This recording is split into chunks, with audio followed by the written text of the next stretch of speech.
ആധുനിക ലോകം കൂടുതൽ ചർച്ച ചെയ്യുന്ന ഇപ്പോഴും ചർച്ച ചെയ്തുകൊണ്ടിരിക്കുന്ന ഒരു കാര്യം, ഈ വധശിക്ഷ നിർത്തലാക്കണോ വേണ്ടേ,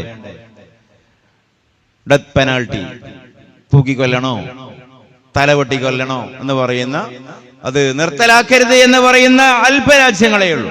അറബ് മുസ്ലിം രാജ്യങ്ങളുണ്ട്, ഇന്ത്യ അതിൽപ്പെട്ടതാണ്. അമേരിക്കയിലൊക്കെ വധശിക്ഷയുണ്ട്. പക്ഷെ ധാരാളം രാജ്യങ്ങൾ വധശിക്ഷ പാടില്ല എന്നുള്ളതാണ്. ഈ ആധുനിക ലോകത്തെ പരിഷ്കൃത മനുഷ്യരോട് ചേരുന്നതല്ല വധശിക്ഷ. രണ്ട് ആർഗ്യുമെന്റുകളാണ്. മുസ്ലിം രാജ്യങ്ങളും അമുസ്ലിം രാജ്യങ്ങളും തമ്മിലുള്ള വാദപ്രതിവാദമല്ല, മതേതര രാജ്യങ്ങൾക്കിടയിലുള്ള വ്യത്യസ്ത അഭിപ്രായമാണ്. ആ വിഷയത്തിൽ എപ്പോഴാണ് ഒരു തീരുമാനത്തിലെത്തുക? ഏത് ന്യായമാണ് പരിഗണിക്കപ്പെടുക?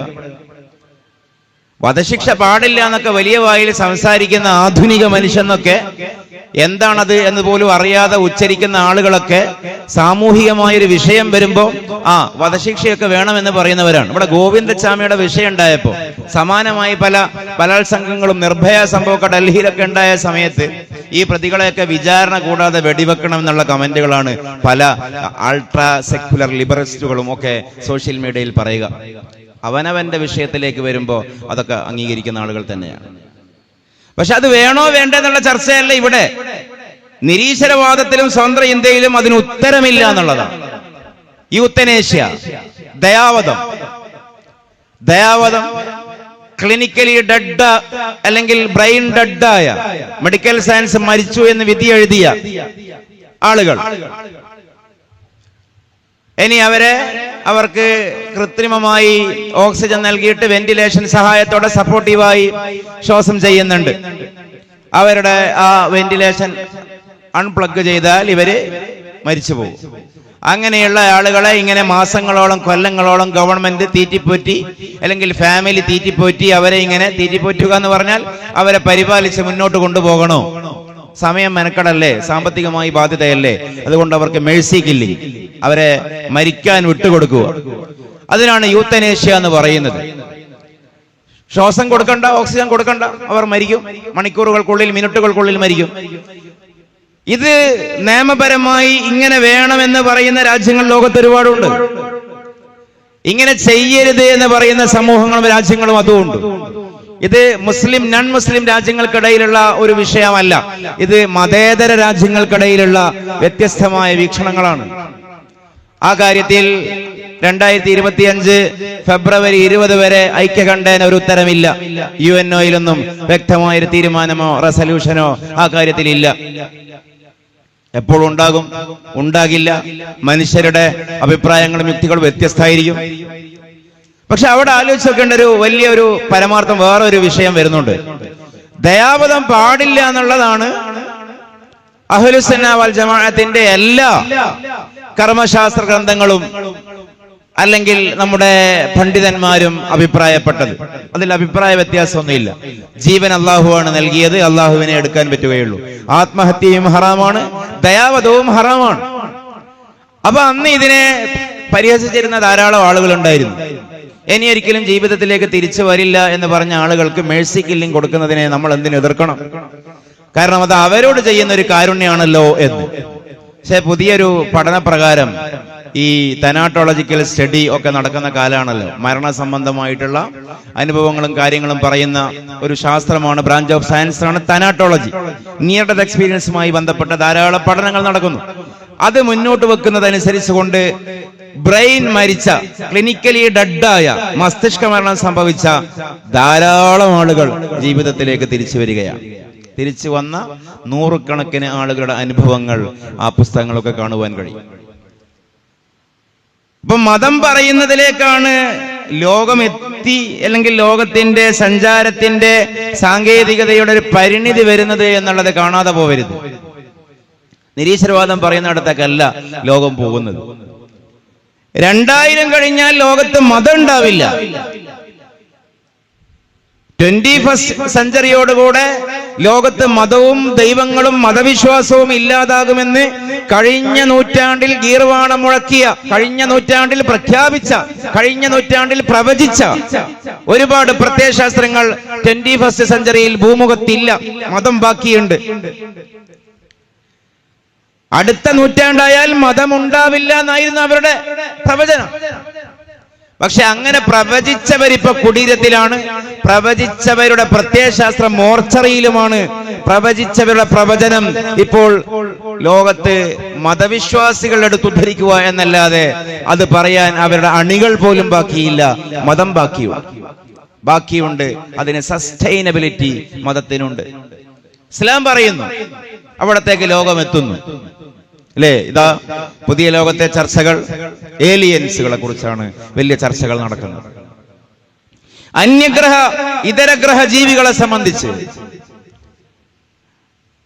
ഈ ഇലോൺ മസ്ക്, ലോകത്തെ ഏറ്റവും ശ്രദ്ധാകേന്ദ്രമായ സമ്പന്നനായ ഇലോൺ മസ്കിനെ കുറിച്ച് പോലും അദ്ദേഹത്തിന്റെ ജീവിത ചരിത്രം എഴുതുന്ന ഒരു കക്ഷിയുണ്ട് അമേരിക്കയിലെ വോൾട്ടയാനേസിയാസ്. അദ്ദേഹം പറയുന്നത് ഇലോൺ മസ്കിനെ കുറിച്ച് പോലും he might be an alien or A companion of alien ഒക്കെയാണ്. ലോകത്തെ ടെസ്ലയുടെ മുതലാളിയായ ഈ അമേരിക്കക്കാരൻ, ലോകത്തെ ഒന്നാമത്തെ കോടീശ്വരൻ, അദ്ദേഹം ഒരു അന്യഗ്രഹ ജീവിയാണ്, അല്ലെങ്കിൽ അന്യഗ്രഹ ജീവിയോട് സംസാരിക്കുന്നയാളാണ്. അന്യഗ്രഹ ജീവികൾ ഭൂമിയിൽ ഇറങ്ങി വരുന്നുണ്ട്. ഇതൊക്കെയാണ് ഇന്നത്തെ വിശ്വാസം.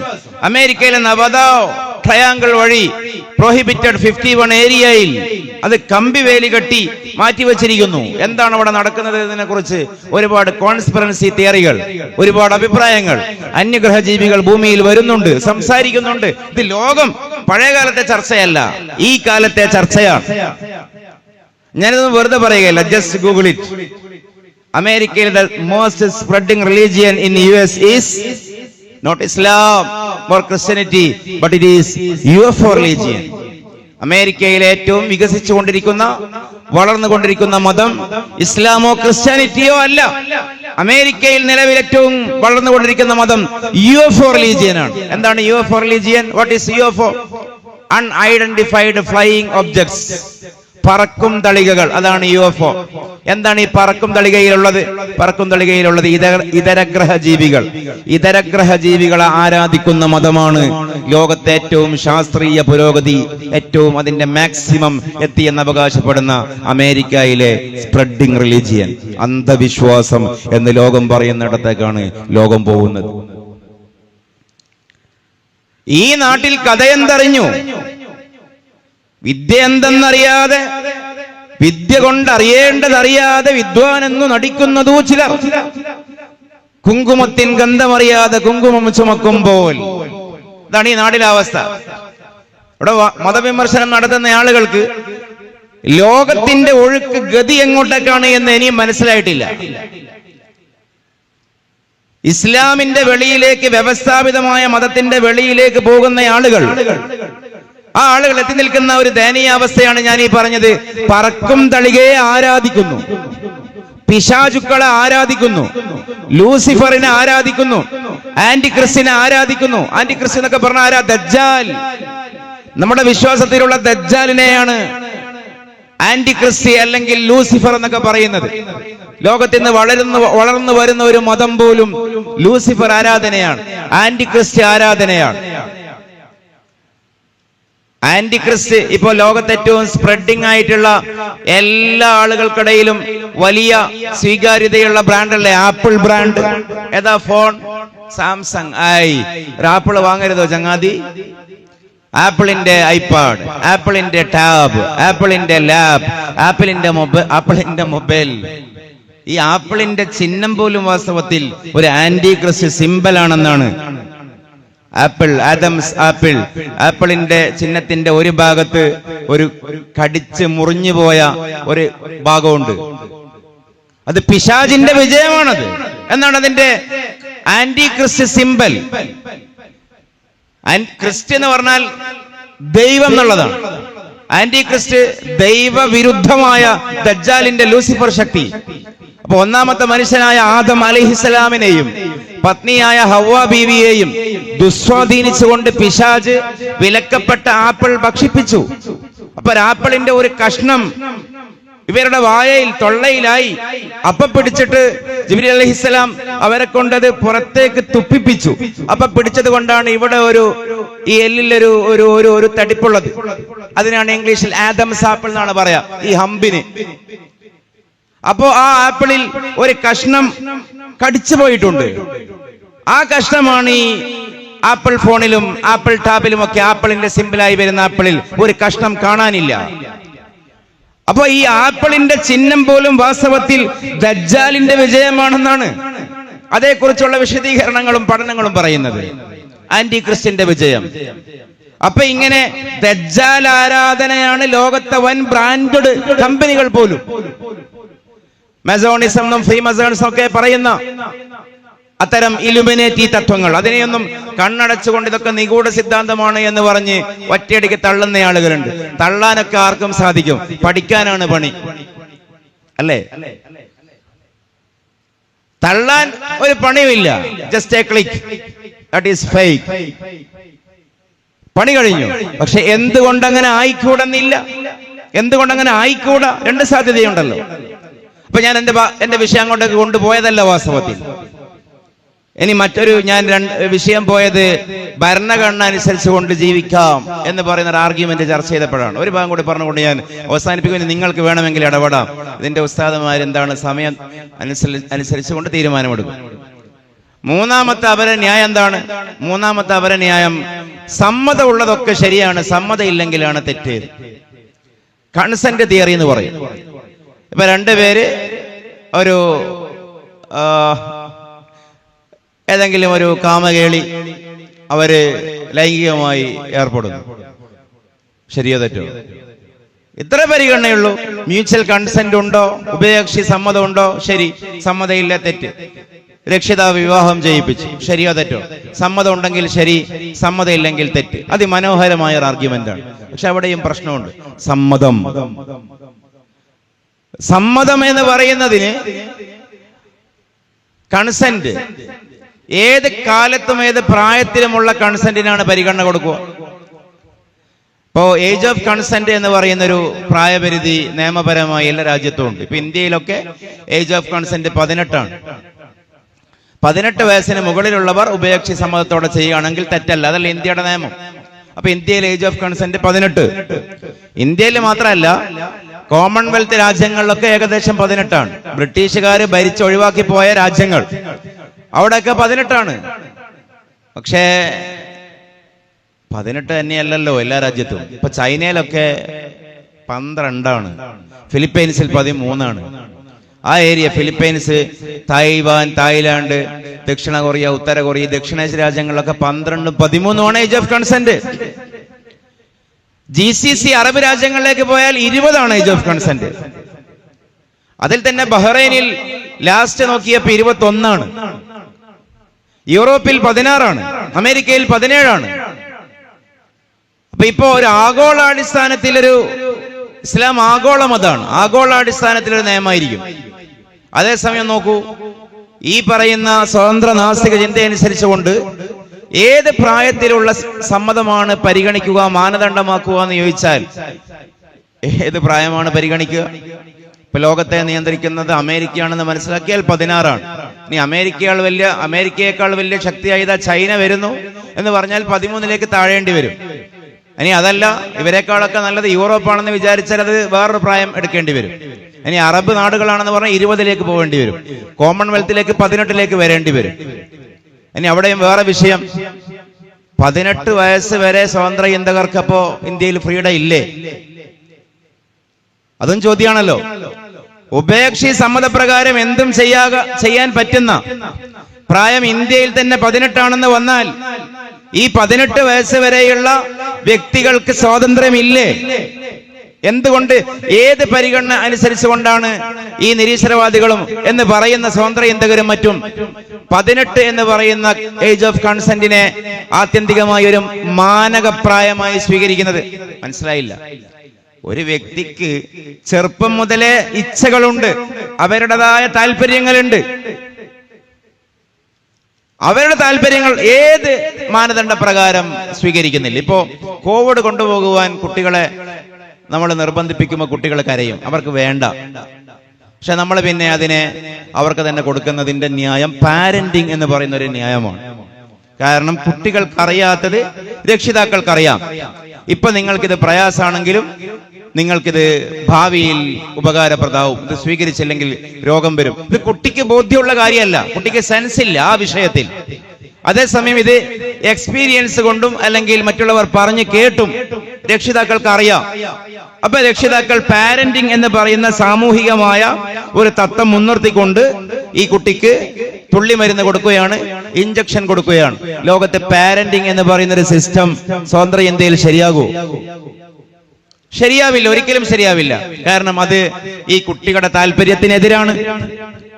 3-ാം വയസ്സിൽ പ്രീ സ്കൂൾ, 4-ാം വയസ്സിൽ LKG, 5-ൽ UKG, 6-ൽ ഫസ്റ്റ് ക്ലാസ്, 1-ാം ക്ലാസ്, പിന്നീട് 10-ാം ക്ലാസ് വരെ, അത് കഴിഞ്ഞാൽ +2, പിന്നീട് ഡിഗ്രി, പിന്നീട് PG, പിന്നീട് തുടർ പഠനം. ഇതൊരു കരിയറിസത്തിന്റെ അല്ലെങ്കിൽ ഇതൊരു ജീവിത രീതിയായി സമൂഹത്തിന്റെ മേൽ അടിച്ചേൽപ്പിക്കുന്നു. എന്ത് പിൻബലമാണ് മനുഷ്യന്റെ സ്വാതന്ത്ര്യവുമായിട്ട് അതിനുള്ളത്? അപ്പൊ നമ്മൾ ഗൗരവത്തിൽ ആലോചിച്ചാൽ ഈ പറയുന്ന ആധുനിക സിദ്ധാന്തങ്ങളൊക്കെ മനുഷ്യന്റെ സ്വാതന്ത്ര്യത്തിനെതിരാണെന്ന് വരും. അപ്പോൾ പിന്നെ ഈ ഏജ് ഓഫ് കൺസെന്റ് എന്ന് പറയുന്ന ആ പരിഗണന തന്നെ ശരിയല്ല എന്ന് വരും. മനുഷ്യന്റെ ബുദ്ധിപരമായ പ്രായപൂർത്തി ന്യൂറോ സയൻസിന്റെ ആർഗ്യുമെന്റ് പ്രകാരം 26-നും 40 വയസ്സിനും ഇടയിലാണ്. മനുഷ്യന് 2 തരം പ്രായപൂർത്തിയാണ് ഉണ്ടാവുക. ഒന്ന് മെറ്റബോളിക് പ്യൂബർട്ടി, ബുലൂഗ് എന്ന് നമ്മൾ പറയുന്ന, പെൺകുട്ടികൾക്ക് ആർത്തവം, ആൺകുട്ടികൾക്ക് ഇന്ദ്രിയസ്കലനം എന്ന് പറയുന്നത് മെറ്റബോളിക് പ്യൂബർട്ടിയാണ്, ശരീരത്തിന്റെ പ്രായപൂർത്തി.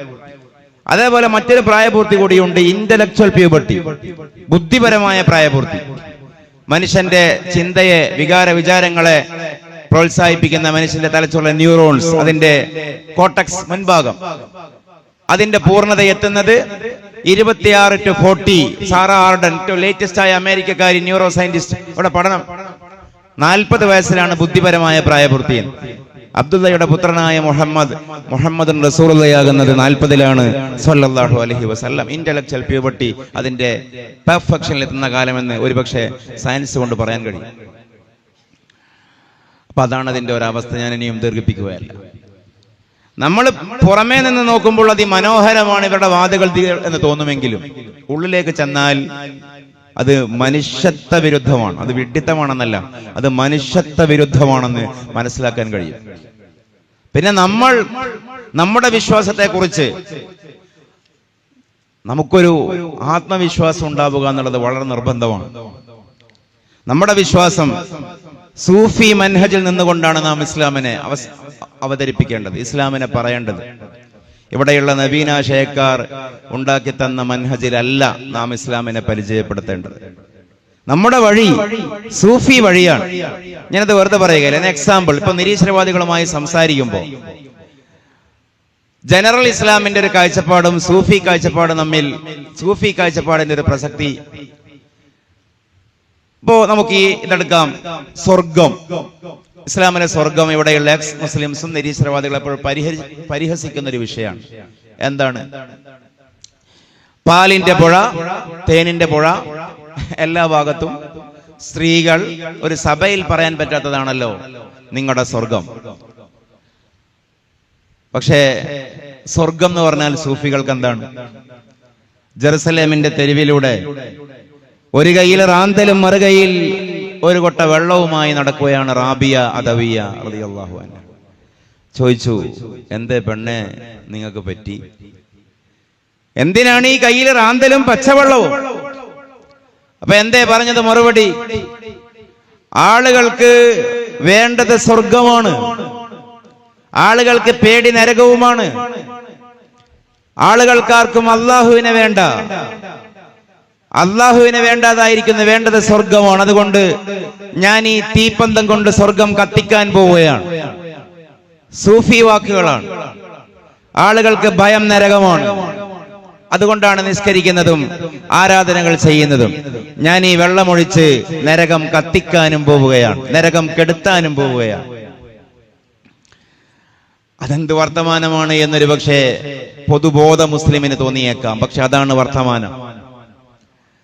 ഈ റാബിയോട് ചോദിച്ചു, ജെറുസലേമിലെ രാജാവ് 3 തവണ വിവാഹാഭ്യർത്ഥന, ഞാൻ വിവാഹം ചെയ്തോട്ടെ.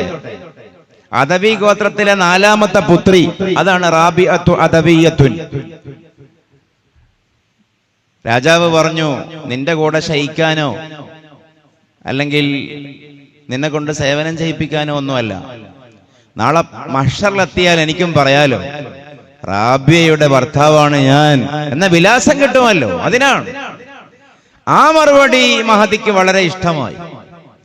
മഹദി ഒന്ന് ആലോചിച്ചു, എന്നിട്ട് പറഞ്ഞു, അപ്പറഞ്ഞത് ശരിയാണ്, പക്ഷെ ഒരു പ്രശ്നം. ഞാൻ ആലോചിച്ചപ്പോ അവരുടെ ചോദ്യമാണ് ചോദിച്ചത്, ഹൽ അല സൗജത്തി അൻ തുഹിബ്ബ സൗജഹാ ഫമാ ഫീ ഖൽബി ബുദ്ദുൻ അല്ലാ യുഹിബ്ബ മൗലായ. ഹൽ അല സൗജത്തി അൻ തുഹിബ്ബ സൗജഹാ. ഭാര്യക്ക് ഭർത്താവിനെ സ്നേഹിക്കാൻ കടമയില്ലേ? കല്യാണം കഴിഞ്ഞാൽ മനസ്സ് തരണല്ലോ. ശരീരം നിങ്ങൾക്ക് വേണ്ട, ഓക്കെ, എന്റെ സേവനവും വേണ്ട, ഓക്കെ, പക്ഷെ മനസ്സ് തരണല്ലോ. ഫമാ ഫീ ഖൽബി ബുദ്ദുൻ അല്ലാ യുഹിബ്ബ മൗലാ.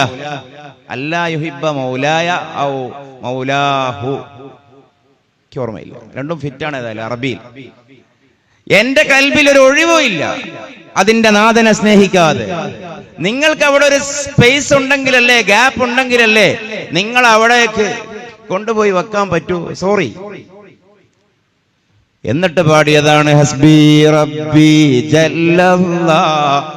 ചെല്ലിയ കുറെ ആളോ ഇവിടെ ഉറക്കത്തിലാണ്, ഒച്ചത്തില്. ഹസ്ബി റബ്ബി ജല്ലല്ലാഹ്. ഒച്ച പോരാ, എനിക്ക് പാട്ടറിയില്ല, നിങ്ങൾക്ക് അറിയാലോ.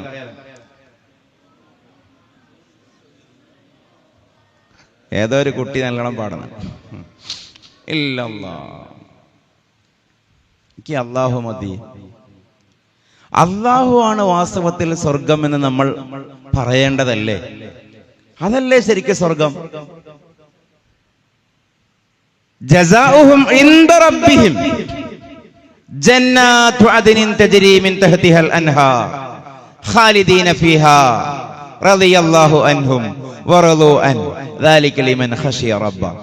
ജസാഉഹും ഇൻദ റബ്ബിഹിം. ഇന്ദിയത്താണ് പ്രധാനം, മഅയ്യത്തുള്ളയാണ് പ്രധാനം. ളറബല്ലാഹു മസലൻ ലില്ലദീന ആമനു ഇംറഅത ഫിർഔൻ ഇദ് ഖാലത് റബ്ബിബ്നി ഇൻദക ബൈതൻ ഫിൽ ജന്ന. ആസിയ ബി അല്ലാഹുവിനോട് ദുആ ചെയ്തതിനെ മാതൃകയായി ഖുർആൻ പരിചയപ്പെടുത്തുകയാണ്. ആസിയ പറഞ്ഞ സന്ദർഭം ശ്രദ്ധേയമത്രേ. നിന്റെ അരികെ എനിക്ക് തോട്ടത്തിൽ ഒരു വീട്. സ്വർഗം വാസ്തവത്തിൽ ഏതാ? അല്ലാഹു. ഒരാൾ സ്റ്റേറ്റ് നേതാവായി എന്ന് കൂട്ടിക്കോ, സംസ്ഥാന നേതാവായി, സംസ്ഥാന പ്രസിഡന്റായി, അഖിലേന്ത്യാ നേതാവായി. അപ്പൊ അയാൾ എന്ത് ചെയ്യും? പഴയ വീടൊക്കെ ഒന്ന് മോടി കൂട്ടും, സോഫയൊക്കെ ഒന്ന് മാറ്റും. ഒരു വാഹനത്തിന് മാത്രം കറങ്ങാവുന്ന മുറ്റം ഒരു 4-5 വാഹനങ്ങൾക്ക് കറങ്ങാവുന്ന നിലയിൽ വലുതാക്കും. ഗാർഡനൊക്കെ വെച്ച് പിടിപ്പിക്കും വീട്ടിന്റെ മുറ്റത്ത്. അക്വേറിയമൊക്കെ വെക്കും. നല്ല വെള്ളവും നല്ല ഫ്രൂട്ട്സ് ഒക്കെ 24 മണിക്കൂറും അവൈലബിൾ ആക്കും. കാരണം ഗസ്റ്റുകൾ വരും. അള്ളാനെ കാണാൻ ഗസ്റ്റുകൾ വരും സ്വർഗത്തിൽ. ലിഖാഉള്ളയാണ് പ്രധാനം. അവർക്ക് മേയാൻ ജന്നാത്ത് ഉണ്ടാകണം, കാറ്റുകൊള്ളാൻ മരങ്ങൾ ഉണ്ടാകണം, കഥ പറഞ്ഞിരിക്കാൻ അരുവികൾ ഉണ്ടാവണം, കുടിക്കാൻ ഫ്രൂട്ട്സ് പഴച്ചാറുകൾ കിട്ടണം. അത് രണ്ടാമത്തതാണ്. പാൽപ്പുഴയും തേൻപുഴയും, ഒരു പുഴയൊന്നും ഇല്ലെങ്കിൽ കൂടിയും ഇനി പാൽപ്പുഴയും തേൻപുഴയും സൽസബീലും തസ്നീമും, ഇതൊക്കെ രണ്ടാമത്തതാണ്. ഒന്നാമത്തത് സ്വർഗത്തിൽ അള്ളാഹുവിന് വേണ്ടി സൂഫികൾ പറയുന്ന സ്വർഗത്തെ അവതരിപ്പിച്ചാൽ ഏത് ബുദ്ധിക്കും കൺവിൻസ്ഡ് ആവും. ലിഖാഉള്ളയാണ് സ്വർഗം. ഉസല്ലി ഫർളൽ ളുഹരി 4 റകഅത്തിൻ മുതവജ്ജിഹൻ ലിൽ ഖിബ്ലത്തി അദഅൻ ലില്ലാഹി തആല. എന്താണ് ലില്ലാഹി തആല? അള്ളാഹ്ക്ക് വേണ്ടി എന്ന് പറഞ്ഞാൽ എന്താ? നീ എന്തിനാണ് 20 കൊല്ലമായി പ്രവാസത്തിന് കഷ്ടപ്പെടുന്നു? മകളെ കെട്ടിക്കാൻ വേണ്ടി. എന്തിനാണ് പാടത്തും പറമ്പത്തും അധ്വാനിക്കുന്നത്? വീട് വെക്കാൻ വേണ്ടി. അവിടെ അത് ഗോയിയാണ്, ലാമിലിൽ ഗോയ, ലക്ഷ്യത്തിന് വേണ്ടിയാണ്, ഒരു കാര്യം നേടിയെടുക്കാനാണ്. അതേസമയം ലില്ലാഹി തആല എന്ന് പറഞ്ഞാലോ, അതിന്റെ ഒരു നീ ഭക്ഷണം കഴിക്കുന്നത് എന്തിനാ? വിശപ്പ് മാറാൻ. വെള്ളം കുടിക്കുന്നത് എന്തിനാ? ദാഹം മാറാൻ. നിസ്കരിക്കുന്നത് എന്തിനാ? അള്ളാനെ കിട്ടാൻ. അള്ളാനെ കിട്ടാൻ മോൾക്ക് വേണ്ടി അധ്വാനിക്കുന്ന പോലെയല്ല. വീട് മോൾക്ക് വേണ്ടി അധ്വാനിക്കുന്ന പോലെ അള്ളാഹ്ക്ക് വേണ്ടി നമ്മൾ നിസ്കരിക്കുകയല്ല. അള്ളാനെ കിട്ടാനാണ്.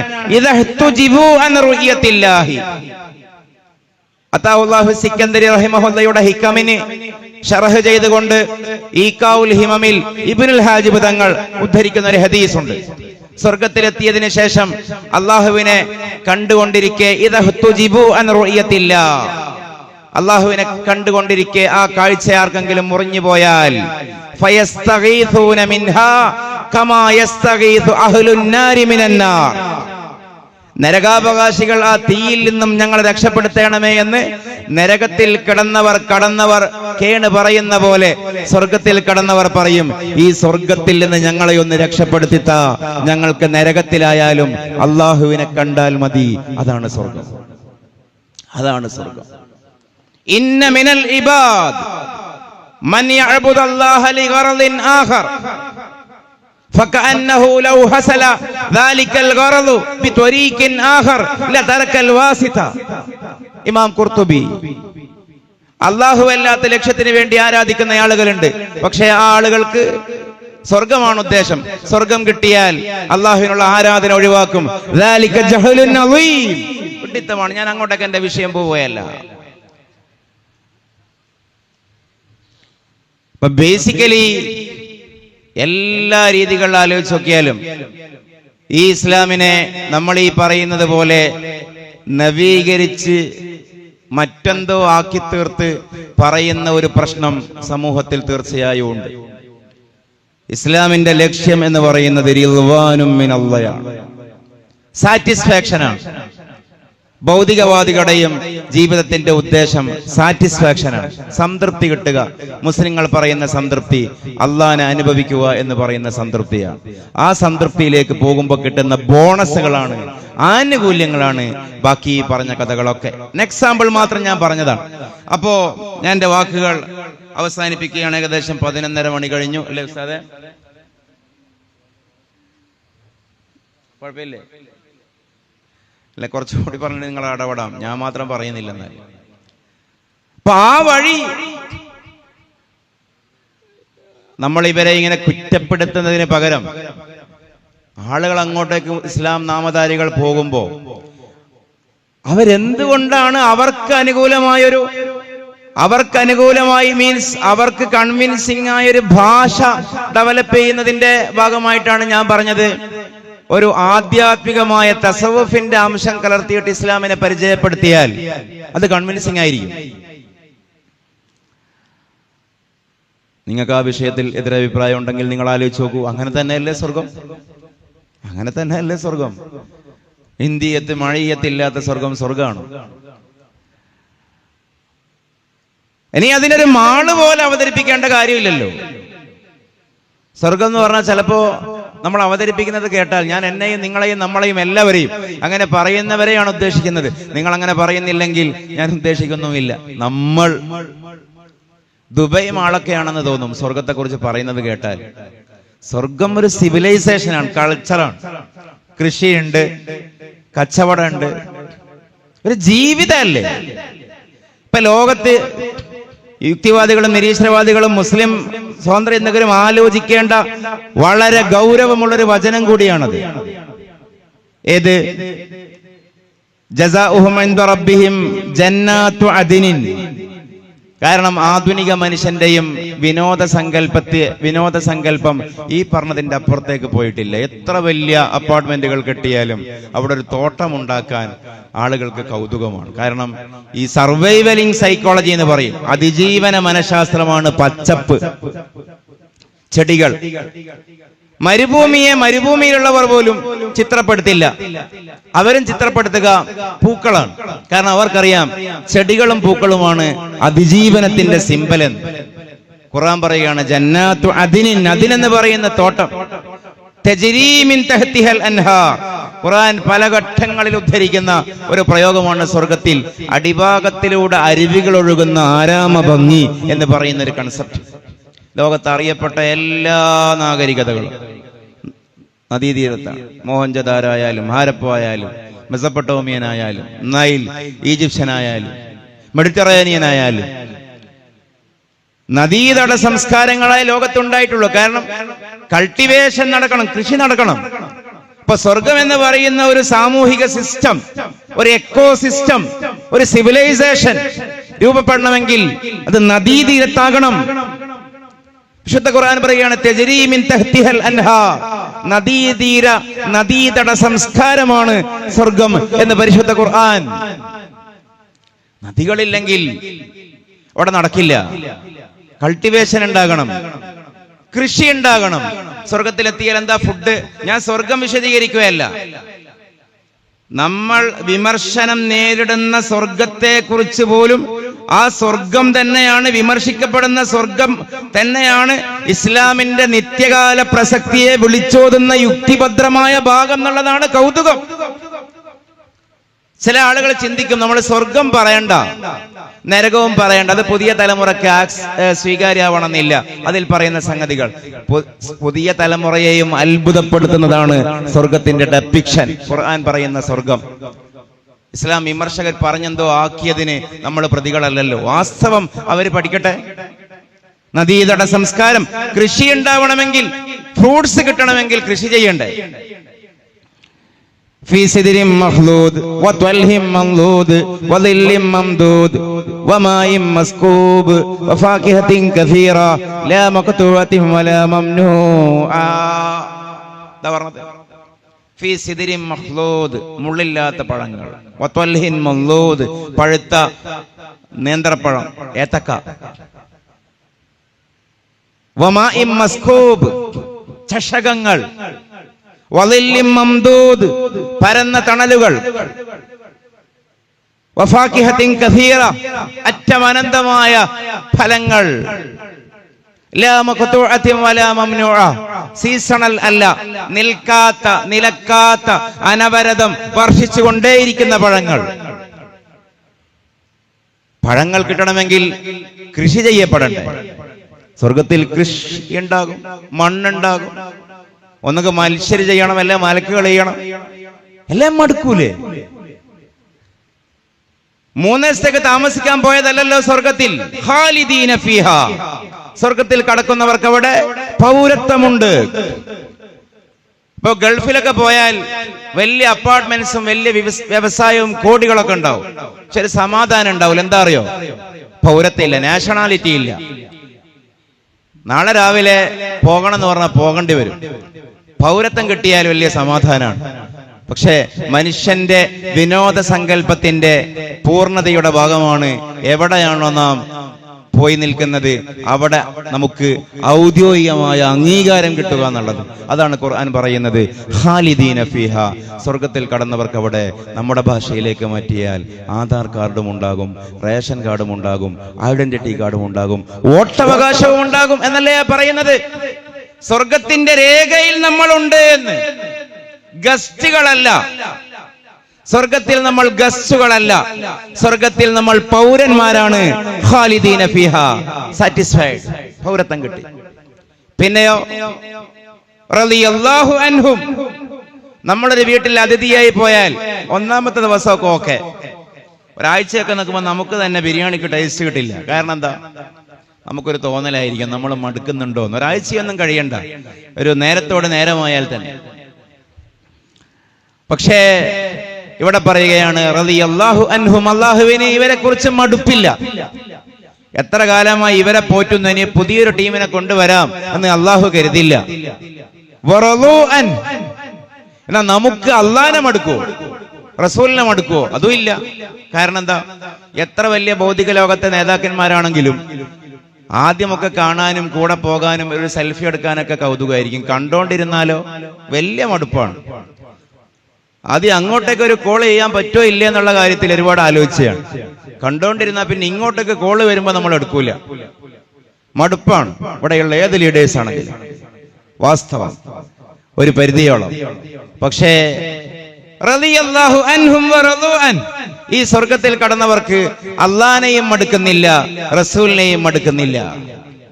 വിനോദ സങ്കല്പത്തിൽ ഇതിനേക്കാൾ എന്ത് വേണം? പൗരത്വമുണ്ട്, സാറ്റിസ്ഫാക്ഷൻ ഉണ്ട്, നദീതട സംസ്കാരം എന്ന് പറഞ്ഞ പോലെ ഉപജീവന മാർഗങ്ങളുണ്ട്, കൃഷിയുണ്ട്, കച്ചവടമുണ്ട്. സ്വർഗത്തിൽ കടക്കുമ്പോ പറയുക തന്നെ എന്താണ്? ഞാൻ ആ ഭാഗം തന്നെ പറഞ്ഞ നേരം കളയുകയല്ല. അൽഹംദുലില്ലാഹില്ലദീ സദഖനാ വഅദ. സ്വർഗത്തിൽ കടക്കുമ്പോ പറയുകയാണ് അൽഹംദുലില്ലാഹില്ലദീ സദഖനാ വഅദ. എന്താണ് അടുത്ത വർത്തമാനം? എന്താണ്? സദഖനാ വഅദ വഔറസനൽ അർള വഔറസനൽ അർള.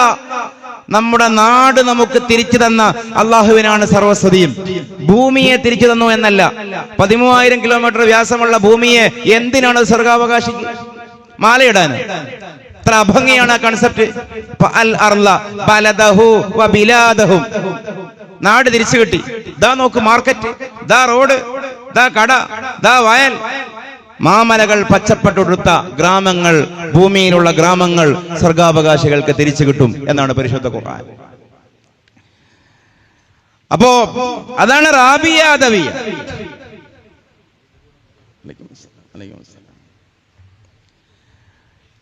അള്ളാഹുവിനെ കിട്ടാൻ മെനക്കെടുമ്പോൾ ഉണ്ടാകുന്ന നേട്ടമാണ് വാസ്തവത്തിൽ അവർ സൂചിപ്പിച്ചത്. വിശുദ്ധ ഹദീസിന്റെയും ഖുർആന്റെയും വെളിച്ചത്തിൽ 3 തത്വങ്ങൾ, ഞാൻ ആ 3ലേക്ക് എൻ്റെ ഒരു ഓളം ഞാൻ തെറ്റിക്കുന്നില്ല. ചില വിഷയങ്ങൾ, ചില ഭാഗങ്ങൾ, ഇപ്പോൾ ചർച്ച ചെയ്തുകൊണ്ടിരിക്കുന്ന ഭാഗങ്ങൾ മറ്റൊരു രീതിയിൽ പരാമർശിക്കുന്നു എന്നേ ഉള്ളൂ. സ്വർഗവുമായി ബന്ധപ്പെട്ട വിവാദം ഇവിടെ നിലനിൽക്കുന്നുണ്ട്. കുല്ലിയായ കായികകൾ, അത് നമ്മുടെ ഒരു മൻഹജാണ്. സൂഫി മൻഹജ് എന്ന് പറഞ്ഞതുപോലെ കുല്ലിയായ കായികകൾ. നമ്മൾ ഈ മിൻഹാജിന്റെ മത്തിൽ തന്നെ പറയുന്നുണ്ടല്ലോ, ഇസ്ലാം എന്ന് പറഞ്ഞാൽ വദ്ഉൻ ഇലാഹിയുൻ, യുമായി ബന്ധപ്പെട്ട വിഷയം, മാസപ്പിറവിയുമായി ബന്ധപ്പെട്ട വിഷയം. ഒരുപക്ഷെ ആർക്കെങ്കിലും വ്യത്യസ്ത അഭിപ്രായം ഉണ്ടെങ്കിൽ നമുക്ക് ആരോഗ്യകരമായി പറയാമല്ലോ. വദ്ഉൻ ഇലാഹിയാണ് ഇസ്ലാം എന്ന് പറയുന്നതിന്റെ ഒരു ഭംഗി മനസ്സിലാവാനാണ്. അപ്പൊ നമുക്ക് നോമ്പാകാനും പെരുന്നാളാകാനും ആകാശത്തേക്ക് പോകണം, എന്നിട്ട് മാസം കാണണം. ഇനി മാസം കാണണ്ട, കണക്ക് നോക്കിയാൽ മതി എന്ന് പറയുന്ന ആർഗ്യുമെന്റ് ശക്തമായി ഇവിടെയുണ്ട്. ആ വിഷയത്തെ ഖണ്ഡിക്കലല്ല ഇവിടെ എന്റെ ഉദ്ദേശം. ഇസ്ലാമിനെ നമ്മൾ അവതരിപ്പിക്കേണ്ട യുക്തിവാദികൾക്ക് കൺവിൻസിംഗ് ആയ രീതിയെ പരിചയപ്പെടുത്തുമ്പോൾ നമ്മുടെ ഒരു മൻഹജ് പറയുകയാണ്. അപ്പൊ സ്വാഭാവികമായി സുന്നി ഉലമാ നേരിടുന്ന ഒരു വലിയ ചോദ്യമുണ്ട്: നിങ്ങൾ എന്തുകൊണ്ട് കാലത്തോടൊപ്പം സഞ്ചരിക്കുന്നില്ല? ഈ കാലഘട്ടത്തിൽ കണക്ക് പോരെ? എന്തിനാണ് നിങ്ങൾക്ക് ആകാശത്തെ കാഴ്ച? പക്ഷെ പ്രശ്നം എന്താണ്? വദ്ഉൻ ഇലാഹിയാകുമ്പോ എല്ലാ കാലവും പരിഗണിക്കേണ്ടി വരും. ഇപ്പൊ എവിടെ നിന്നാണ് കണക്ക് കിട്ടുന്നത്?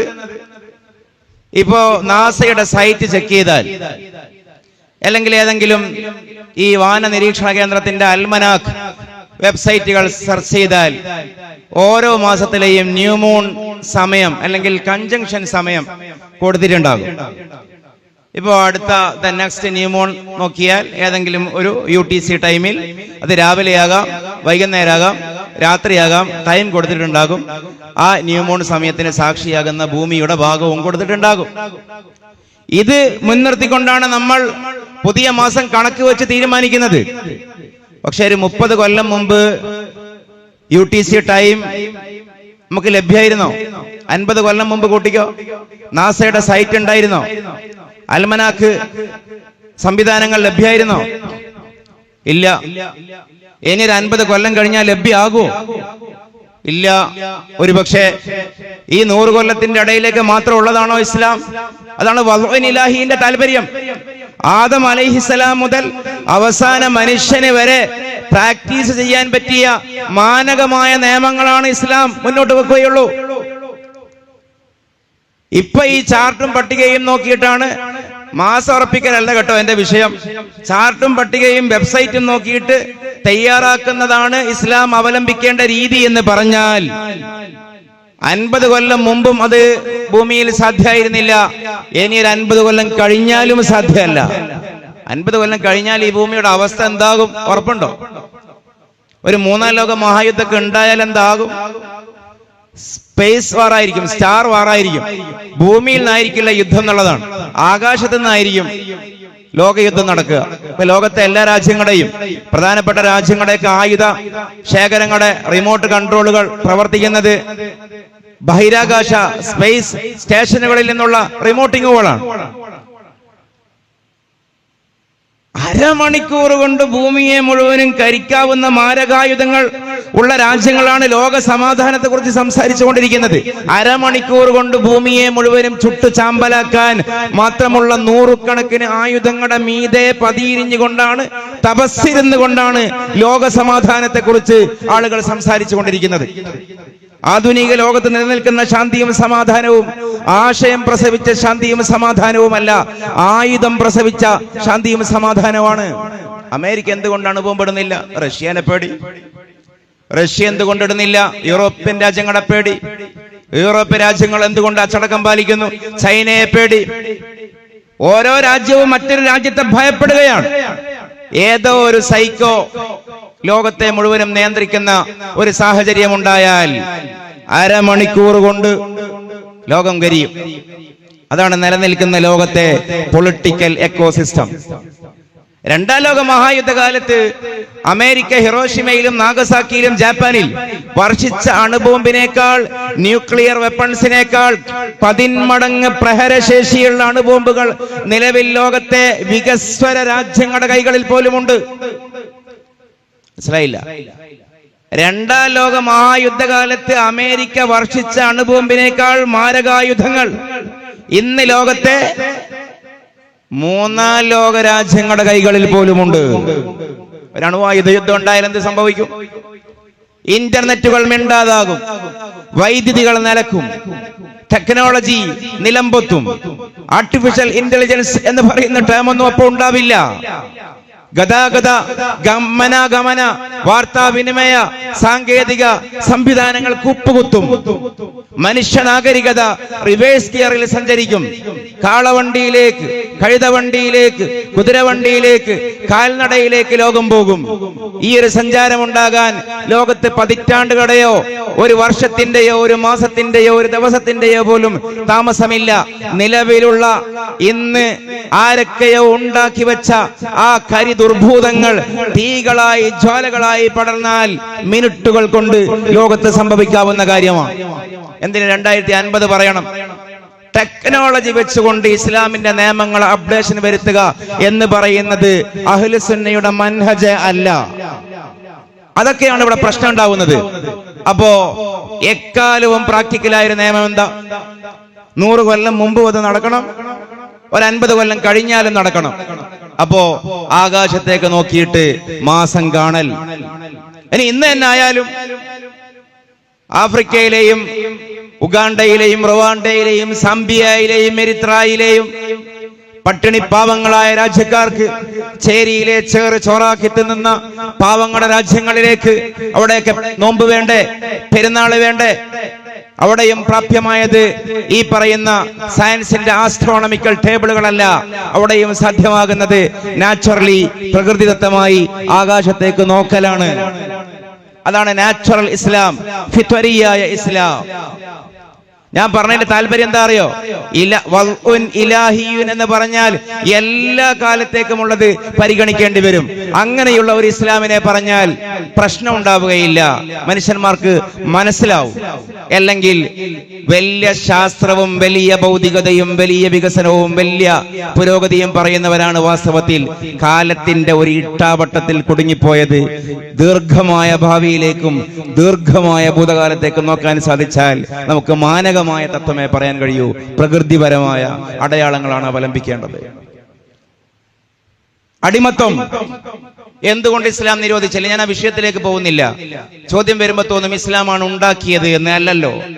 ഒരു സാമൂഹികമായ ഫിനാൻഷ്യൽ എക്കണോമിക് സിസ്റ്റം, എന്തുമാകാവുന്ന സിസ്റ്റം, 2 കാലുള്ള മൃഗങ്ങളായി മനുഷ്യരെ ദുരുപയോഗം ചെയ്ത ഒരു കാടൻ സമ്പ്രദായം, മൃഗീയമായ സംവിധാനം. ആ സംവിധാനത്തെ ഇസ്ലാം വ്യവസ്ഥപ്പെടുത്തുകയും അവർക്ക് മനുഷ്യത്വപരമായ പൗരത്വ പദവി നൽകുകയും ആത്മീക ലോകവുമായി അവർക്ക്, ആത്മീക ലോകത്തവർ ഒരളവിലും തരം താഴുന്നവരല്ല എന്ന് പ്രഖ്യാപിക്കുകയും ചെയ്തു. നോക്കൂ, അബൂബക്കർ സിദ്ദീഖ് റളിയല്ലാഹു അൻഹുവിന് സാധിക്കുന്നതൊക്കെ ബിലാൽ റളിയല്ലാഹു അൻഹുവിനും സാധിക്കും എന്നുള്ളതാണ് ഇസ്ലാമിന്റെ മഹത്വം. സാമ്പത്തികമായി എന്ത് എന്നുള്ളതല്ല, ഉടമയും അടിമയും എന്നുള്ളത് സാമൂഹിക സാമ്പത്തിക വ്യവസ്ഥയിലെ രണ്ട് വാക്കുകളാണ്. ഇസ്ലാമിന്റെ ഇടയിലേക്ക് വന്നാൽ അതിനെ ആത്മീകമായി കണ്ടാൽ അടിമ എന്ന് പറയുന്ന ഒരു കാറ്റഗറിയെ, അവരുടെ വ്യക്തിത്വത്തെ, അവരുടെ ആത്മാവ് എന്ന് പറയുന്ന സ്വത്വത്തെ ഇസ്ലാം ഇകഴ്ത്തിയില്ല. ഇസ്ലാം സംസാരിക്കുന്ന സ്വത്വം, ഇപ്പൊ കമ്മ്യൂണിസ്റ്റുകാരൻ മനുഷ്യനിൽ കാണുന്ന സ്വത്വം തൊഴിലാളി എന്ന് പറയുന്ന ഒരു സ്വത്വത്തെയാണ്. കോൺഗ്രസ്സുകാരൻ മനുഷ്യനിൽ കാണുന്ന സ്വത്വം ദേശീയ പൗരൻ എന്ന് പറയുന്ന ഒരു സ്വത്വത്തെയാണ്. ഓരോ ഇസവും ഓരോ പ്രത്യയശാസ്ത്രവും മനുഷ്യനിലെ ഓരോന്നിനെയാണ് അഡ്രസ് ചെയ്യുന്നത്. ഡിമാൻഡ് ആൻഡ് സപ്ലൈ ഉൽപ്പാദിപ്പിക്കാൻ കഴിയുന്ന ഒരു സിദ്ധിയുള്ള ഒരു സവിശേഷ ജന്തുവാണ് കമ്മ്യൂണിസ്റ്റ് ദർശനത്തിൽ മനുഷ്യൻ. ഇപ്പൊ കമ്മ്യൂണിസ്റ്റുകാരൻ മനുഷ്യനിൽ കാണുന്ന സാധനം, കമ്മ്യൂണിസ്റ്റുകാരന്റെ കണ്ണിലെ മനുഷ്യൻ ഉൽപാദനക്ഷമതയുള്ള ഒരു മൃഗമാണ്, ജന്തുവാണ് കമ്മ്യൂണിസ്റ്റ് കണ്ണിലെ മനുഷ്യൻ.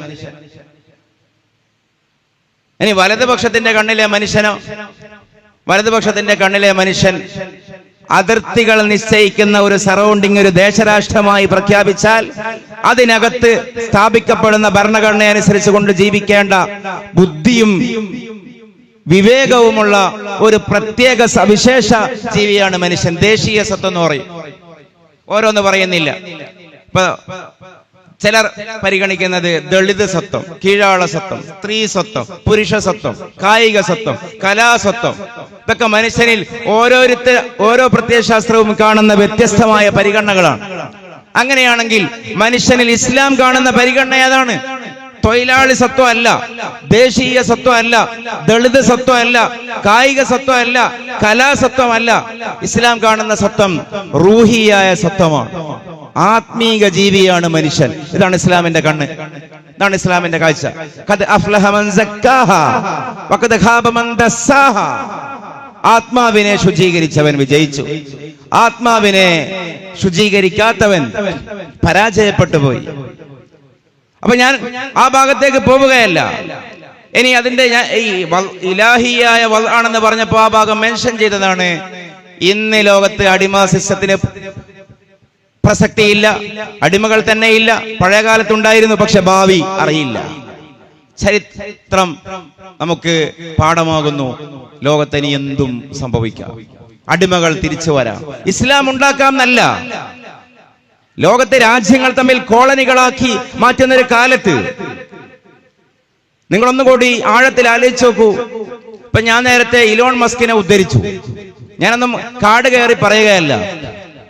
ഒരു 100 കൊല്ലം മുമ്പ് ബ്രിട്ടീഷ് ശക്തികൾ, ഈസ്റ്റ് ഇന്ത്യ കമ്പനി ഒരുപാട് രാജ്യങ്ങളെ കോളനിയാക്കിയതുപോലെ പുതിയ കാലത്തെ കൺസെപ്റ്റ് എന്താ അറിയോ? ആകാശങ്ങൾ കോളനിയാക്കുക. ഹുദൈബിയുടെ മുറ്റത്ത് വെച്ച് എന്തോ പറയുകയല്ല, ആകാശങ്ങളെ കോളനിയാക്കുക. അതാണ് ഇലോൺ മസ്കിന്റെ ഒക്കെ കൺസെപ്റ്റ്. എന്ത് ആകാശങ്ങളെ കോളനിയാക്കുക എന്ന് പറഞ്ഞാൽ, ഇപ്പൊ ഇന്ത്യ നമ്മൾ ഒഴിവാക്കാം. പാകിസ്ഥാന് ഇപ്പൊ ഒരു $5000 കോടി ആവശ്യമുണ്ട്. കുറച്ച് പാലവും റോഡും കെട്ടാൻ, ആശുപത്രി കെട്ടാൻ, അല്ലെങ്കിൽ പട്ടിണി മാറ്റാൻ. എങ്കിൽ അത് ഇലോൺ മസ്ക് കൊടുക്കും. പക്ഷെ ഒറ്റ കണ്ടീഷൻ, പാകിസ്ഥാന്റെ 1000 കിലോമീറ്റർ ആകാശം ഇലോൺ മസ്കിന് പണയം കൊടുക്കണം. അവിടത്തേക്കാണ് ലോകം പോകുന്നത്. രാജ്യങ്ങൾ അവരുടെ വ്യോമയാന പാതയും വ്യോമാതിർത്തികളും ആകാശലോകവും പണയം കൊടുത്താൽ പണം തിരികെ കൊടുക്കുന്ന സിസ്റ്റത്തിലേക്ക് ലോകം വരുന്നു. കാരണം എന്താ അറിയോ? ഭൂമിയെ കോളനിയാക്കാൻ ഇപ്പൊ ആർക്കും വലിയ താല്പര്യമില്ല. അതിന്റെ വലിപ്പമൊക്കെ ഇവർക്കും മനസ്സിലായി. ഇത് വലിയൊരു മുട്ടയാണെന്ന് മനസ്സിലായി. ഇത് മുഴുവനും കിട്ടിയാലും ആളുകളുടെ ആർത്തി മാറില്ല. ആർത്തിയുടെ ദുര പെരുകിയപ്പോ മുതലാളിമാർക്ക്, ലോക ഭീമൻ കുത്തക കോർപ്പറേറ്റ് കമ്പനികൾക്ക് ഭൂമി മൊത്തം കിട്ടിയാലും പോരാ. ഇനി മാർസ് കിട്ടണം, വീനസ് കിട്ടണം, സാറ്റേൺ കിട്ടണം, ജൂപ്പിറ്റർ കിട്ടണം, ലോക ഗ്രഹങ്ങൾ വേറെ കിട്ടണം, ആകാശങ്ങൾ കിട്ടണം. അതുകൊണ്ട് ആകാശം വായ്പ വാങ്ങുന്ന കാലത്തേക്ക് ലോകം ചിന്തിക്കുന്ന, വായ്പ അല്ലെങ്കിൽ പണയം വെക്കേണ്ടി വരുന്ന അവസ്ഥയിലേക്ക് ലോകം മാറുന്ന ഒരു കാലത്ത് കോളനി സിസ്റ്റവും അടിമത്ത സിസ്റ്റവും നാളെ വരില്ലെന്ന് ആര് കണ്ടു? അപ്പൊ ഇസ്ലാം അടിമത്തം നിരോധിച്ചു എന്ന് പറഞ്ഞാൽ ഒരുപക്ഷെ ഭാവിയിൽ അത് പ്രശ്നമാവും. ഭാവിയിൽ ചില വിഷയങ്ങളെ കൈകാര്യം ചെയ്യാൻ പറ്റാതാകും. അതുകൊണ്ട് ഇന്ന് ഭൂമിയിൽ എണ്ണിപ്പറയാൻ ഒരു അടിമ പോലും ഇല്ലെങ്കിലും അടിമകളുടെയും ഉടമകളുടെയും നിയമം എന്തായിരിക്കണമെന്ന് ഭാവി കൂടി കണ്ടുകൊണ്ട് ഭാവിയിൽ സംഭവിക്കാവുന്ന കാര്യത്തേക്കും ആ കാലത്തേക്കും കാണുക എന്നുള്ളത്. അവരപ്പ പറയും, എന്റെ ലാസ്റ്റ് പോയിന്റ്, അവരപ്പ പറയും നിങ്ങൾ പഴയകാലത്തെ ഗോത്രകാല കഥ പറയാണ്. അപ്പൊ നമ്മളും ചെയ്യുന്നൊരു വിഡ്ഢിത്തമുണ്ട്. എന്താണെന്നറിയോ?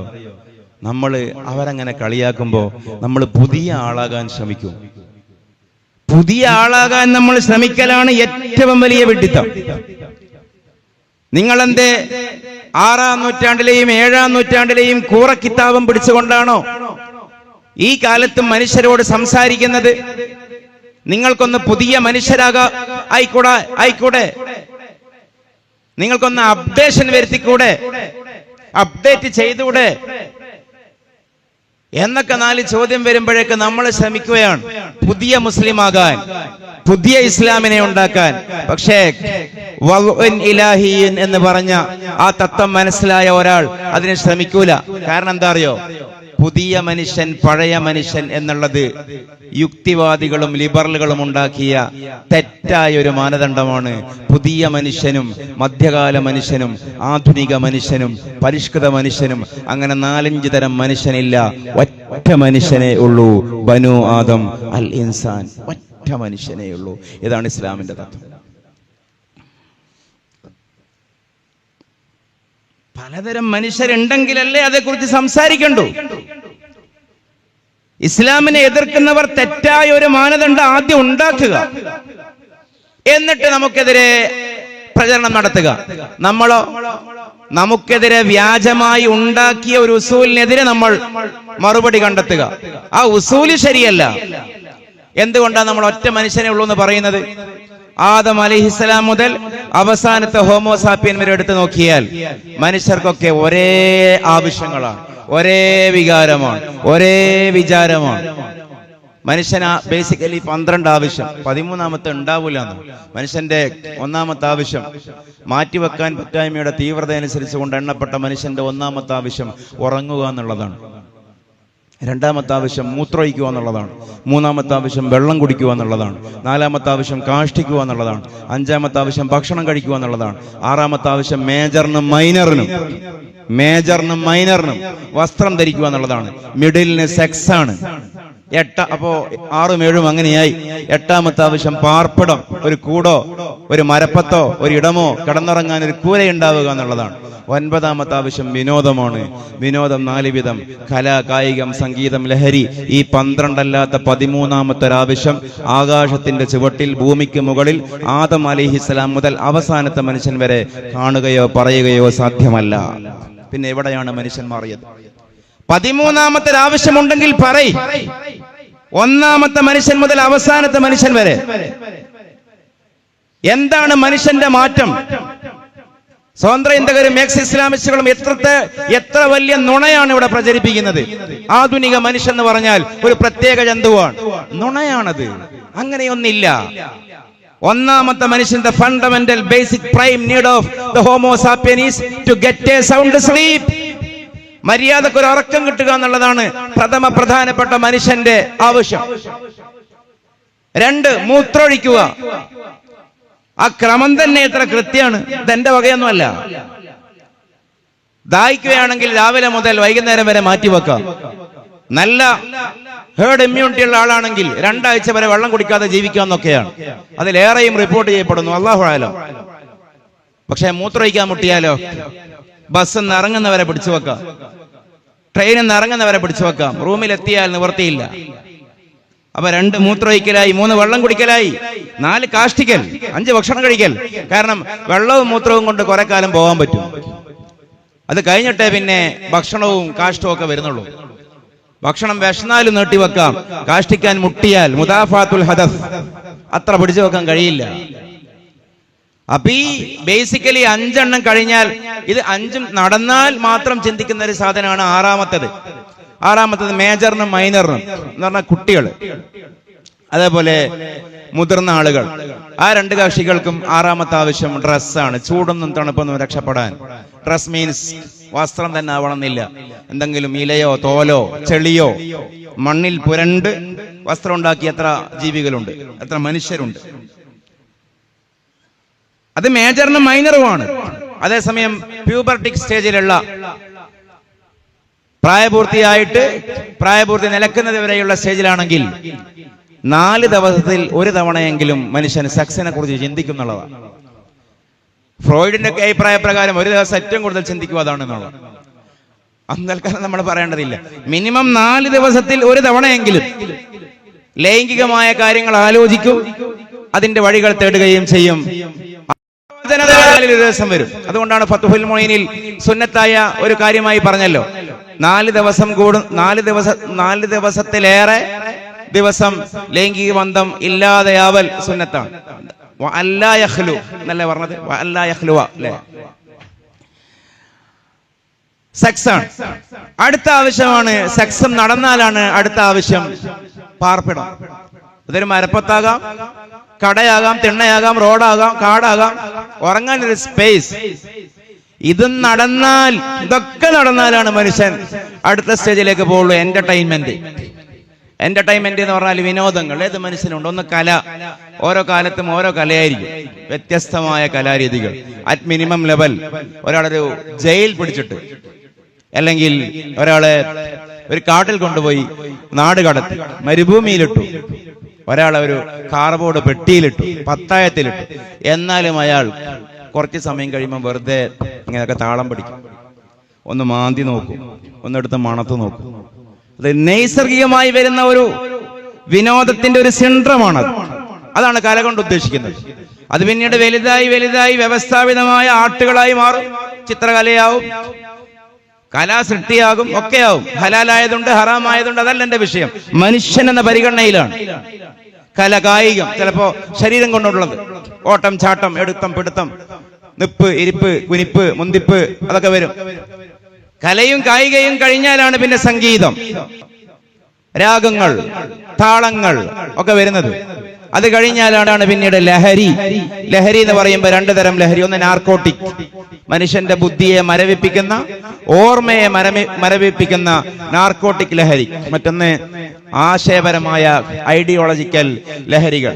ചിലർക്ക് വിദ്യാഭ്യാസം ലഹരി, അക്ഷരം ലഹരി, പറയുന്നത് പോലെ അധികാരം ലഹരി, പണം ലഹരി, ആണ് ലഹരി, പെണ്ണ് ലഹരി, അറ്റ് മിനിമം കട്ടൻ ചായ ലഹരി, അല്ലെങ്കിൽ അതിനേക്കാളും ചെറുത് ഒരു ദിനേശ് ബീഡിയെങ്കിലും ലഹരി. ഇതൊക്കെ ആദ്യത്തെ 11 കഴിഞ്ഞാലാണ്. ഞാൻ ദീർഘിപ്പിക്കുകയല്ല. ഇത് ഒന്നാമത്തെ മനുഷ്യൻ മുതൽ അവസാനത്തെ മനുഷ്യൻ വരെ ഒന്നായിരിക്കെ നമ്മളെ കരയിപ്പിച്ച കാര്യം ആദം അലൈഹിസ്സലാമിനെയും കരയിപ്പിച്ചു. ആദം അലൈഹിസ്സലാമിനെ ചിരിപ്പിച്ച കാര്യം നമ്മളെയും ചിരിപ്പിച്ചു. അതുകൊണ്ടാണ് അബുൽ ബഷർ ആദം എന്ന് പറയുന്നത് അലൈഹിസ്സലാം. ആദം അലൈഹിസ്സലാമിന്റെ നാച്ചർ ഒന്ന് വേറെയും നമ്മുടേതൊന്ന് വേറെയൊന്നുമല്ല, എല്ലാം ഒന്നാണ്. നമ്മളെ ചിരിപ്പിച്ച കാര്യം സയ്യിദുനാ വഹബീബുനാ റൂഹി ഫിദാ മുഹമ്മദ് റസൂലുള്ളാഹി സ്വല്ലല്ലാഹു അലൈഹി വസല്ലമയെ ചിരിപ്പിച്ചിരുന്നു. അവിടത്തെ കരയിപ്പിച്ച കാര്യം നമ്മളെയും കരയിപ്പിക്കുന്നു. കാരണം മെറ്റബോളിക്കലി, ഓർഗാനിക്കലി നമ്മളും അള്ളാഹുവിന്റെ അന്ത്യപ്രവാചകരും ഒരുപോലെയാണ് മുഹമ്മദ് റസൂലുള്ളാഹി സ്വല്ലല്ലാഹു അലൈഹി വസല്ലം. പിന്നെ അവിടുന്ന് അസാധാരണക്കാരനായത് വേറെ ഹൈസിയത്തിലാണ്. മനുഷ്യൻ മാറുന്നൊന്നുമില്ല, മാറാൻ കഴിയില്ല. പിന്നെ എന്തേ മാറുന്നുള്ളൂ? പിന്നെ മാറുന്നത് ഉപകരണങ്ങളും ഉപായങ്ങളും മാത്രമാണ്. കാളവണ്ടിക്കും കഴുതവണ്ടിക്കും കുതിരവണ്ടിക്കും പകരം ഫ്ലൈറ്റുകളും കാറുകളും സ്പേസ് എക്സുകളും വരുന്നു എന്ന് മാത്രം. ഉപകരണങ്ങൾ മാറുന്നുണ്ട്. താളിയോലക്കും കല്ലിനും എല്ലിനും പകരം ഡിജിറ്റൽ പ്ലാറ്റ്ഫോമുകൾ വരുന്നുണ്ട്. ഉപകരണങ്ങൾ മാറുന്നുണ്ട്, അല്ലാതെ ആവശ്യങ്ങൾ മാറുന്നില്ല. ഈ ഉപകരണങ്ങളുടെ മാറ്റമോ ഞാൻ നേരത്തെ പറഞ്ഞു, അരമണിക്കൂർ കൊണ്ട് റിവേഴ്സ് ഗിയറിൽ സഞ്ചരിക്കുകയും ചെയ്യും. 2018 കൊച്ചിയിൽ, തെക്കൻ കേരളത്തിൽ, മധ്യ കേരളത്തിൽ വെള്ളപ്പൊക്കം ഉണ്ടായപ്പോൾ എന്താ സംഭവിച്ചത്? യൂറോപ്പിന്റെ കഥ പറയണ്ട, അമേരിക്കയിലേക്ക് പോവണ്ട, ഇറാഖിലേക്കും പലസ്തീനിലേക്കും പോവണ്ട. ഇവിടെ എന്താ ഉണ്ടായത്? ഗവൺമെന്റിന്റെ മന്ത്രി പത്രസമ്മേളനത്തിൽ ദുരിതാശ്വാസ ക്യാമ്പില് നനവില്ലാത്ത ഭക്ഷണങ്ങളെ വിതരണം ചെയ്യാവൂ, ഡ്രൈ ഫുഡ് ഐറ്റംസുകളെ വിതരണം ചെയ്യാവൂ, ബ്രെഡും കാര്യങ്ങളും. കാരണം ടോയ്ലറ്റിൽ വെള്ളമില്ല, ടോയ്ലറ്റ് സംവിധാനവുമില്ല. എത്ര പെട്ടെന്നാണ് അടിക്കുന്ന സ്പ്രേയുടെ ബ്രാൻഡ് മാറിയതിന്റെ പേരിൽ മുഖം ചുളിഞ്ഞിരുന്ന ആളുകൾ ഗവൺമെന്റ് LP സ്കൂളിന്റെ തറയിൽ അപരന്റെ വിയർപ്പ് പറ്റുന്ന, വിയർപ്പ് മണക്കുന്ന കക്ഷത്തിന്റെ മൂട്ടിൽ കൊണ്ടുപോയി മൂക്ക് വെച്ച് കടന്നു. ആഴ്ചകളോളം കൊച്ചിയിൽ. ഒരാഴ്ച മുമ്പ് എന്തായിരുന്നു വിശേഷം? അടിക്കുന്ന സ്പ്രേന്റെ ബ്രാൻഡ് മാറിയതിന്റെ പേരിൽ നെറ്റി തുളിഞ്ഞവരാ. അവര് കരുതിയ സ്പ്രേ തന്നെ കിട്ടണം, അത്രയും എലൈറ്റ് സെലിബ്രിറ്റി താരങ്ങളാ. പക്ഷെ വെള്ളം അങ്ങ് പൊങ്ങിയപ്പോ എന്തായി? ഗവൺമെന്റ് LP സ്കൂളിന്റെ തറയിൽ വിയർപ്പ് മണക്കുന്ന അപരന്റെ തൊക്കിൽ പോയി മൂക്ക് വെച്ച് കടന്നു. കീഴ്വായി പുറപ്പെടുന്ന ചന്തിക്കടിയിൽ മുഖം വെച്ച് കിടക്കേണ്ടി വന്നു ആഴ്ചകളോളം. അപ്പൊ ഗവൺമെന്റ് പറഞ്ഞു, നനവുള്ള ഫുഡ് തിന്നണ്ട, നിങ്ങൾ ഡ്രൈ ബ്രെഡ് തിന്നോളൂ, എന്നാൽ വലിയ പ്രയാസം ഉണ്ടാവൂല. കൊച്ചിയിൽ നടന്നു, തിരുവനന്തപുരത്ത് നടന്നു, കൊല്ലത്ത് നടന്നു, കോഴിക്കോട് നടന്നു. നമ്മുടെ കൺമുമ്പിൽ ടെക്നോളജി എന്നൊക്കെ പറയുന്നത് ഒരു മഴ പെയ്താൽ ഇല്ലാതാവുന്ന നീർക്കുമിളകൾ മാത്രമാണ്. അത് വെച്ച് മനുഷ്യനെ, ആധുനിക മനുഷ്യൻ, മധ്യകാല മനുഷ്യൻ, പ്രാചീന മനുഷ്യൻ എന്ന് പറയുന്നത് ശരിയല്ലെന്നുള്ളതല്ല, അതിനേക്കാളും വലിയ തെറ്റ് മനുഷ്യൻ അവന്റെ നാവ് കൊണ്ട് പറഞ്ഞിട്ടില്ല. മനുഷ്യർ പലവിധം എന്നതിനേക്കാൾ വലിയ തെറ്റ് മനുഷ്യർ അവന്റെ നാവ് കൊണ്ട് പറഞ്ഞിട്ടില്ല. ഇതാണ് ഇവിടെയുള്ള എക്സ് മുസ്ലിം വാദം.